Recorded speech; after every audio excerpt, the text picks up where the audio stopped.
L'ottava tappa del Festival delle Bellezze rientra nella rassegna corale strumentale Voci per i Candelieri e come ogni anno si svolge in un luogo simbolo, il chiostro della chiesa di Santa Maria di Betlem, nel giorno che precede il mese di agosto, il mese della Faradda, la grande festa di Sassari.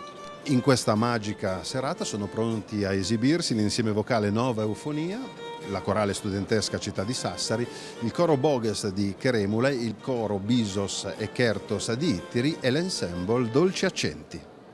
Presso una fontana vidi sentar la bella soletta in terra piana con una ghirlanda di fresca erbacina voltate in quadro bella donzellina voltate un poco a me oh gentil stella che non me se ribella che io moro per tuo amor bella fantina io t'ho donato il cuore bella fantina io t'ho donato il cuore. Sesta edizione di Voci per i Candelieri, entriamo in musica nel mese della Faradda. La città è pronta alla grande festa? Sì, la città è sempre pronta alla grande festa perché i candelieri comunque rappresentano veramente la storia della città di Sassari, la tradizione, quindi per la Faradda ci si prepara tutto l'anno, non è un qualcosa che si prepara prima della discesa, è proprio un qualcosa che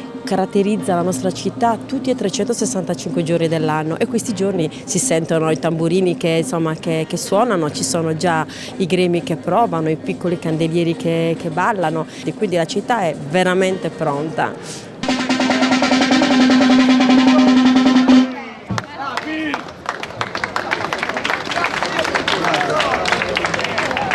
Un evento che attira tanti turisti in città e tanti di loro ci seguono anche sui nostri social. Può spiegare brevemente a loro cosa significa questa festa?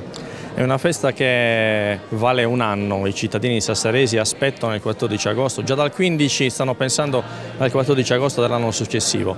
È uno scioglimento di un voto che dura da oltre 5 secoli, è una tradizione che ha un valore davvero inestimabile. Ogni sassarese nasce col candeliere tatuato sulla pelle, nel vero senso della parola. Tanti giovani sassaresi sognano di poter portare il candeliere nel corso della loro vita. Ci vuole il fisico per poterlo fare, molti ce l'hanno e lo fanno con grande passione e grande desiderio e quindi è la giornata più importante per i sassaresi di tutto l'anno.